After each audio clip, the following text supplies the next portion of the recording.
Welcome to the Unraveling the Scriptures channel. 5 supernatural events occurred shortly after Moses' death, and they changed the course of history. After Moses was gone, nothing was normal again. Get ready, because what happened after his death will change everything you thought about this story. After leading the people of Israel for 120 years, Moses climbed Mount Nebo, looked out over the Promised Land, a land he would never set foot on, and died there. But what happened next? What if I told you that the moment Moses died, heaven and hell went to war over his dead body? And that's just the beginning. The death of Moses triggered 5 supernatural events so shocking that they completely rewrote the destiny of an entire nation. By the end of this video, you'll understand why Moses' death wasn't just an ending, it was the catalyst for the most dramatic transformation in biblical history. The supernatural battle for Moses' body. Picture this. Moses has just died on Mount Nebo after 120 years of leading Israel. But instead of a peaceful burial, something extraordinary happens that's mentioned in just one verse in the entire Bible. According to the book of Jude, a cosmic battle erupted over Moses' corpse. The Archangel Michael and Satan himself engaged in fierce combat for possession of Moses' body. This wasn't just any ordinary dispute. This was warfare between the highest powers of heaven and hell. But why would Satan want a dead body so desperately? Biblical scholars believe Satan had a sinister plan. He wanted to turn Moses' tomb into a shrine, a place where people would worship the great lawgiver instead of God himself.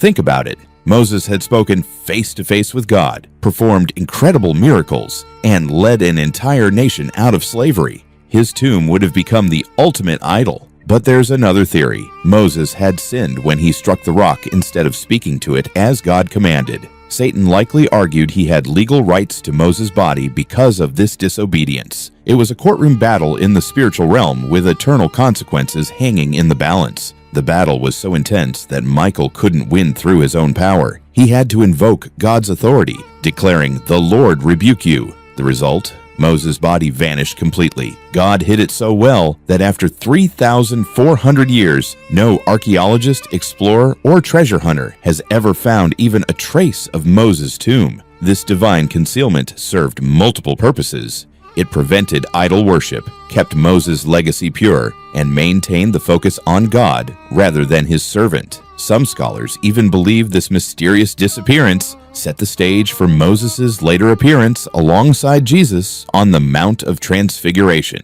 But that's another story entirely. The day heaven stopped providing food. Imagine waking up one morning and finding your refrigerator permanently empty. That's exactly what happened to 2 million Israelites the day after Moses died. For 40 years, God had provided manna, supernatural bread that fell from heaven every single morning. But on the morning following Moses' death, the manna simply stopped falling. Picture the chaos. Millions of people emerged from their tents with empty baskets, searching for the food that had never failed to appear. Instead of the familiar white substance, they found only sand and stones. Panic spread through the camp like wildfire. For 4 decades, Israel had lived in supernatural dependence. They never planted crops or worried about harvest seasons. Every morning brought fresh provision from heaven. But now everything changed. The manna ceased exactly when they crossed into the Promised Land. It was God's way of saying, "The time of daily miracles is over. Now you must work the land I'm giving you." The transition was brutal. A generation that had never farmed suddenly needed to learn agriculture from scratch. The learning curve was steep, and many went hungry during those first months. Yet this change marked a crucial turning point. They were transitioning from spiritual infancy to maturity, from passive recipients of miracles to active partners with God. The last jar of manna was preserved in the Ark of the Covenant as a memorial of this extraordinary time. The end of direct divine communication. Moses enjoyed something no human being has ever experienced: direct face-to-face conversations with God. When the people had questions, Moses would enter the tent of meeting and emerge with divine answers. It was like having a direct hotline to the Creator. But when Moses died, that exclusive communication channel went silent. Suddenly, Joshua and the people faced a terrifying reality. How do you lead a nation when you can no longer speak directly with God? The communication system that replaced Moses' direct access was dramatically different. Enter the Urim and Thummim, two mysterious stones kept in the high priest's breastplate. These functioned like divine dice, providing yes or no answers to specific questions. Imagine the change. From detailed conversations with God to binary responses through sacred stones.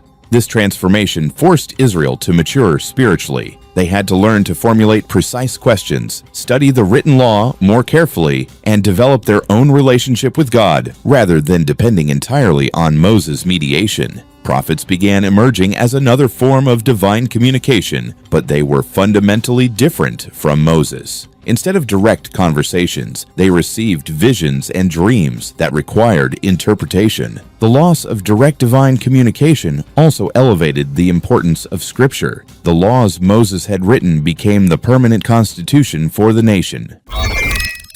A nation almost destroyed by civil war. Moses' death created a dangerous power vacuum that nearly led to Israel's self-destruction. The crisis centered around an altar, and it almost triggered the first Israelite civil war.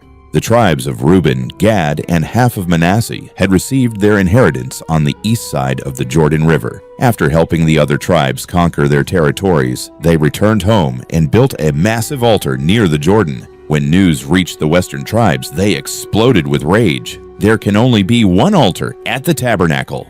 This is rebellion. Within hours, they had assembled an army ready to massacre their own brothers. Without Moses to mediate, the situation spiraled toward catastrophe. Decades of unity were about to shatter in bloodshed. Fortunately, cooler heads prevailed. They sent a delegation led by Phinehas, the priest. The confrontation was heated. What is this altar? Are you rebelling against God? The eastern tribe's response was unexpected. This altar isn't for sacrifices. It's a memorial. We built it because we fear that future generations might say, we don't belong to Israel since we live across the river. The explanation made sense, but the damage was done. The incident revealed deep fractures in Israel's unity. Without Moses' unquestioned authority, each tribe began acting independently. Joshua recognized the danger and called a national assembly. New systems of governance had to be created, councils of tribal elders, and formal procedures for resolving disputes. The altar received the name Ed, meaning witness, and stood as a reminder of how close the nation came to destroying itself. The birth of a true nation.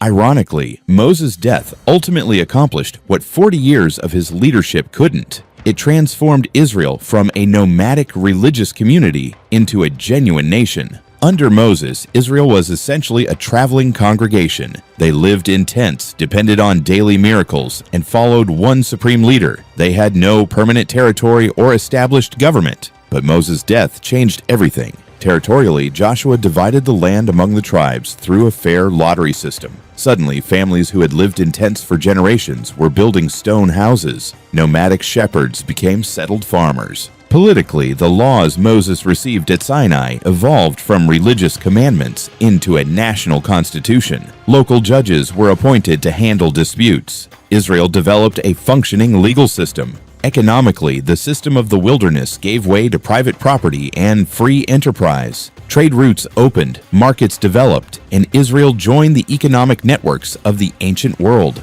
Militarily, they transformed from a disorganized group into a confederation of tribal militias. Each tribe defended its own territory, but united against external threats. The most remarkable aspect was that this transformation happened because Moses was gone, not despite his absence. His death forced the people to mature and develop systems that could function without a single dominant leader. This period lasted about 200 years. It was chaotic at times, but it was during these centuries that Israel truly became Israel, a nation with its own land, laws, culture, and destiny. Moses spent his entire life trying to create a nation, but it was his death that finally made it possible. The 5 shocking events we've explored show us that endings are often beginnings in disguise. If this story opened your eyes to the incredible drama hidden in ancient texts, hit that like button and subscribe for more shocking biblical revelations. There are countless untold stories waiting to be discovered.